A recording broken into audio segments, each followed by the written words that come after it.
গণঅভ্যুত্থান পরবর্তী ২০২৫ সালে দেশের বিভিন্ন সেবা খাতে দুর্নীতি ও ঘুষের শিকার মানুষের সংখ্যা বেড়েছে। ট্রান্সপারেন্সি ইন্টারন্যাশনাল বাংলাদেশ টিআইবির জরিপে উঠে এসেছে এই তথ্য। এ নিয়েই আমাদের কথার আজকের আয়োজন। সবাইকে আমন্ত্রণ জানাচ্ছি এটিএন নিউজের নিয়মিত আয়োজন আমাদের কথার আজকের পর্বে। আপনাদের সঙ্গে আছি আমি সম্রাট আনোয়ার। শুরুতেই চলুন দেখে আসি আমাদের কথার আজকের বিষয়টি নিয়ে এটিএন নিউজে প্রচারিত একটি প্রতিবেদন। অনেক ধন্যবাদ আপনাদেরকে। বৃহস্পতিবার সকালে ট্রান্সপারেন্সি ইন্টারন্যাশনাল বাংলাদেশ টিআইবি সেবা খাতে দুর্নীতি জাতীয় খানা জরিপ প্রকাশ করেছে। রাজধানীর ধানমন্ডিতে টিআইবি কার্যালয়ে সংবাদ সম্মেলনে এই জরিপ প্রকাশ করা হয়। সেবা খাতের দুর্নীতি জাতীয় খানা জরিপ। বাংলাদেশের খানাগুলোর সেবা গ্রহণে অভিজ্ঞতার ভিত্তিতে বিভিন্ন সেবা খাতে দুর্নীতির প্রকৃতি ও মাত্রা নিরূপণে নভেম্বর ২০২৪ থেকে ২০২৫ সালের অক্টোবর পর্যন্ত সময়ে দেশের ১৮টি খাত ও সেবার উপর পরিচালিত হয় এই জরিপ। ছিল ৪২.৮%। টিআইবি জানায় ২০২৫ সালে জাতীয় পর্যায়ে প্রাক্কলিত মোট ঘুষের পরিমাণ ১২,৬৩৩ কোটি টাকা। ২০২৩ সালের জরিপে আওতাভুক্ত সেবা খাতের তুলনায় যা সার্বিকভাবে বেড়েছে। এর মধ্যে বিচার সংশ্লিষ্ট সেবা, ব্যাংকিং ও ভূমি খাতে গড় ঘুষের পরিমাণ সবচেয়ে বেশি। ২০২৩ সালের সাথে তুলনায় দেখা যাচ্ছে যে দুর্নীতির শিকার এবং ঘুষের শিকার দুই ক্ষেত্রেই ২০২৫ সালে বেড়েছে। আমাদের ২০২৫-এর খানা জরিপে আমাদের যে ঘুষের পরিমাণ আমরা সেটি জাতীয়ভাবে প্রাক্কলন করেছি। এক্ষেত্রে এই জাতীয়ভাবে প্রাক্কলিত মোট ঘুষের পরিমাণ হয়েছে ১২,৬৩৩.২ কোটি টাকা। জরিপ অনুযায়ী ২০২৩ সালের তুলনায় ২০২৫ সালে জাতীয়ভাবে দুর্নীতির শিকার হওয়া খানার হার প্রায় ১৫% এবং ঘুষের শিকার হওয়া খানার হার প্রায় ২৫% বেড়েছে।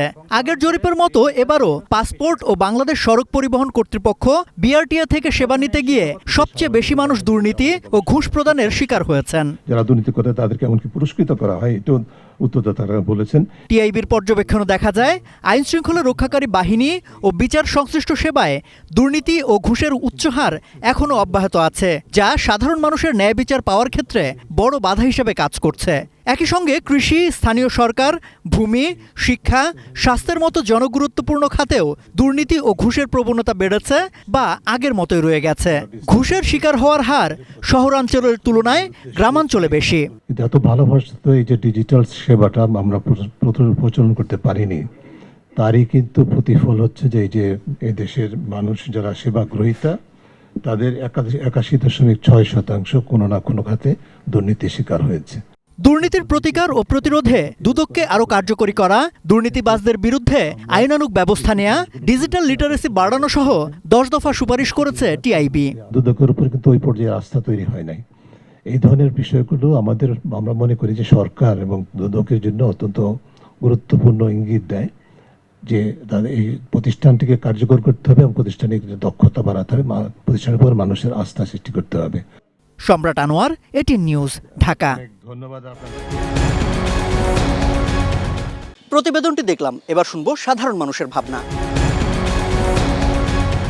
গণ অভ্যুত্থানের পরে আমরা এমন একটা দেশ চেয়েছিলাম যেখানে হচ্ছে আমরা দুর্নীতি বা আমরা যে সচরাচর যে সেবাগুলো পেয়ে থাকি সেখানে কোনো ধরনের যেন আমাদেরকে ঘুষ দিয়ে ওই সেবাগুলো যেন না নিতে হয়। তো এখন দেখা যাচ্ছে যে অভ্যুত্থানের পরবর্তীতে এই সময়টাতেও আমরা যে কোনো হেল্প, যে কোনো ধরনের সহযোগিতা পাওয়ার ক্ষেত্রে যেখানে আমাদের কোনো দুর্নীতি বা ঘুষের এটা কোনো প্রশ্নই আসে না, সেখানে আমরা পুলিশদেরকে সহযোগিতা নিতে হলে ওইখানে তাদেরকে এখন পর্যন্ত সেই আগের মতোই তাদেরকে খুশি করার জন্য আমাদের ঘুষ দিতে হচ্ছে। এটা কিন্তু আমাদের আসলে এখন তো কাম্য ছিল না। গণ অভ্যুত্থান পরবর্তী আমাদের সবারই একটা প্রত্যাশা ছিল যে সব জায়গাতে অনিয়ম দুর্নীতি কমে যাবে বা এটা জিরোতে নেমে যাবে। তো এটা আমাদের যে আকাঙ্ক্ষাটা ছিল অভ্যুত্থান পরবর্তী বাংলাদেশে, এটা আসলে পুরোপুরি ফিল আপ হয় নাই, বরঞ্চ আগের তুলনায় কিছুটা বেড়েছে। সেবা খাতগুলোতে ঘুষ দিয়ে আর কি সেবা নেওয়ার প্রবণতাটা সবার মাঝেই একটু হলেও বেড়েছে। সরকারি যে দপ্তরগুলো এগুলো দেখার কথা, বিশেষ করে বাংলাদেশের দুর্নীতি দমন কমিশন এবং অন্যান্য স্ব যে দপ্তরগুলো আছে, প্রত্যেক দপ্তরেরই উচিত আসলে এই বিষয়গুলোতে একবার রুট লেভেল থেকে আর কি দেখাশোনা করা, নজরদারি করা, যাতে বাংলাদেশে সেবা নিতে গিয়ে টাকা দিয়ে বা টাকার জন্য হয়রানি করা এগুলো যাতে আর না হয়। এই বাজেটের হিসাব করে পুলিশ প্রশাসনের বেতন তো এমনি বাইরে গেছে, কথাটা বোঝেন স্যার। তাহলে পুলিশ প্রশাসনের যদি বেতন বাইরে যায় হিসাবে আপনার মিডিয়ারও বেতন বাড়া উচিত, তাহলে ওই জায়গাতে ঘুষের দরকার হয় না। আর আমি চাই যে প্রবাসী যারা মনে করেন যে বাইরে আমেরিকা ধরেন, মালয়েশিয়া ধরেন, সৌদি ধরেন, যেসব রাষ্ট্রে আমাদের দেশের সন্তানরা যায় হনে বিআর ডিবিতেন কেউ লাইসেন্স তুলে যায় সৌদির মাইকও চলায়। আমরা চাই প্রবাসী মুদ্রার কারণে তো দেশটা অনেক এগিয়ে যায়, ঋণ পাওয়া যায়। তা আমরা চাই দুর্নীতি, চাঁদাবাজি, সন্ত্রাসী, আমরা যেহেতু বাজেট বড় হয়েছে আমরা এসব চাইনি।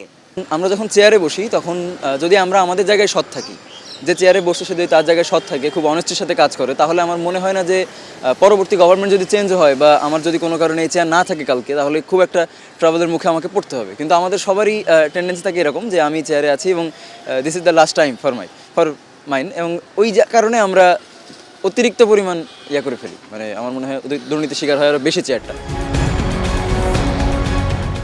সেবা খাতে দুর্নীতি ও ঘুষের শিকার হওয়া মানুষের সংখ্যা বেড়েছে। দর্শক, রংপুর থেকে আমাদের কথায় স্বাগত আছে আমি শাহরিয়ার মিম। এ নিয়ে কি বলছে এই অঞ্চলের মানুষ, চলুন জেনে আসি।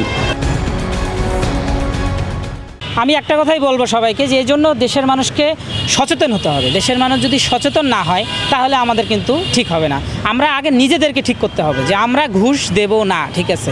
যদি এই বলন আমাদের থাকে তাহলেই আমরা দেশের মানুষ একটা পর্যায়ে গিয়ে দাঁড়াতে পারবো, দেশটাকে একটু সুন্দর একটা সামাজিক একটা সুন্দরতার মধ্যে নিয়ে আসতে পারবো। আমরা হসপিটালে যাই, সেখানে টাকা ছাড়া সেবা মিলে না সরকারি হসপিটালগুলোতে। আমরা আইন শৃঙ্খলা বাহিনীর কাছে যাই, এরকম নানান সময় অভিযোগ শুনতেছি যে সেখানেও টাকা ছাড়া আসলে কাজ হয় না। তো সরকারের বিভিন্ন সংস্থা আছে যারা এইসব বিষয়ে মনিটরিং করে, প্রতি যে সেবা খাতগুলো আছে সেখান থেকে ঘুষ দুর্নীতি বন্ধে তারা কার্যকর পদক্ষেপ গ্রহণ করবে আমরা ভেবেছিলাম, কিন্তু এখন পর্যন্ত সেটি কার্যকর পদক্ষেপ তারা গ্রহণ করছে না। ফলে আমরা সাধারণ জনগণ পরতে ভোগান্তির শিকার হচ্ছি। বর্তমানে বাংলাদেশে সবথেকে বেশি দুর্নীতি হচ্ছিল সেবা খাতে। আপনি যেখানে সেবা নিতে যাবেন ধাপে ধাপে আপনাকে টাকা দিয়ে সেবা নিতে হবে। কিছুদিন আগে একটা রিপোর্ট দেখলাম, বাংলাদেশে সবথেকে বেশি দুর্নীতি হচ্ছিল পাসপোর্টে আর বিআরটিএ সেবা একটা, পাসপোর্ট একটা সেবা খাত, সেখানে সবথেকে বেশি দুর্নীতি হচ্ছে। দুদকের তো কোনো কার্যক্রমে দেখতেছি না, তাদের নামে অনেক অভিযোগ যে তারা টাকা নিয়ে চেপে যাচ্ছে। জনগণেই প্রত্যেকটা সেক্টরে হ্যারাসমেন্ট হচ্ছে, প্রত্যেকটা পরতে তাদেরকে টাকা দিতে হচ্ছে। এইটার মুক্তি কবে জনগণ পাবে, এটাই হলো বড় চ্যালেঞ্জ। আমাদের কথায় ফেনী থেকে স্বাগত জানাচ্ছি, আমি দিদারুল আলম। সেবা খাতে দুর্নীতি ও ঘুষের শিকার হওয়া মানুষের সংখ্যা বাড়ছে। এ নিয়ে শুনবো ফেনীর সাধারণ মানুষের কথা। আমি দেশের নাগরিক হিসাবে আমার কাছে এই বিষয়টা খুবই লজ্জাজনক যে আমার দেশে দুর্নীতি হয়, সেটা আবার মিডিয়াতে সম্প্রচার হয়। এই সম্প্রচারটাকে শুধু যে আমার দেশের জন্য, এটা শুরু গোটা বাংলাদেশের সম্প্রচার হইতেছে, প্লাস বাইরের দেশগুলোতেও তো সম্প্রচার হইতেছে। আমার দেশের দুর্নীতিগুলা কেন এভাবে হাইলাইটস হইতেছে, এটা নিয়ে আমাদের প্রত্যেকের যে ঐক্যবদ্ধ হওয়া উচিত। সরকারি আইন কাঠামো ব্যবস্থা ঠিক হয় তাহলেই এসব নির্মূল করা সম্ভব, তাছাড়া সম্ভব না। মানুষ যতই সচেতন হোক, আপনি একটা কাজে যাবেন, এখন যদি টাকার বিনিময়ে ছাড়া কাজ না হয় তাহলে তো আপনি এখানে সচেতন হয়ে আপনি 100% ঠিক করতে পারবেন না। আমি বলবো এখানে আপনার আইনটা যদি সঠিক করে হয় তাহলেই সম্ভব। বিষয়টাকে খুবই খারাপভাবে দেখতেছি, কারণ দুর্নীতি আসলে সবার জন্য এটা খারাপ। দুর্নীতি বন্ধ করতে হলে প্রথমত উপর থেকে বন্ধ করতে হবে। উপর থেকে যদি ভালো করে নির্দেশনা দেওয়া হয়, যদি দুর্নীতি বন্ধের নানান ধরনের যদি পদক্ষেপগুলো নেওয়া হয়, সেক্ষেত্রে কড়াকড়ি হতে হবে। এখানে প্রশাসনকে কড়াকড়ি হতে হবে, মেন কথা। প্রশাসন যদি এখানে কড়াকড়ি না হয়, সেক্ষেত্রে অবশ্যই দিন দিন এর যে বর্তমানে যেটা আছে এটা ভবিষ্যতে আরও বড় আকার ধারণ করবে। দর্শক, এই ছিল আমাদের কথার আজকের আয়োজন। বিদায় নিচ্ছে আজকের মতন। দেখা হবে আগামী কোনো পর্বে নতুন কোনো জায়গায় নতুন কোনো বিষয় নিয়ে। ততক্ষণ পর্যন্ত সবাই ভালো থাকুন, সুস্থ থাকুন, থাকুন এটিএন নিউজের সঙ্গে।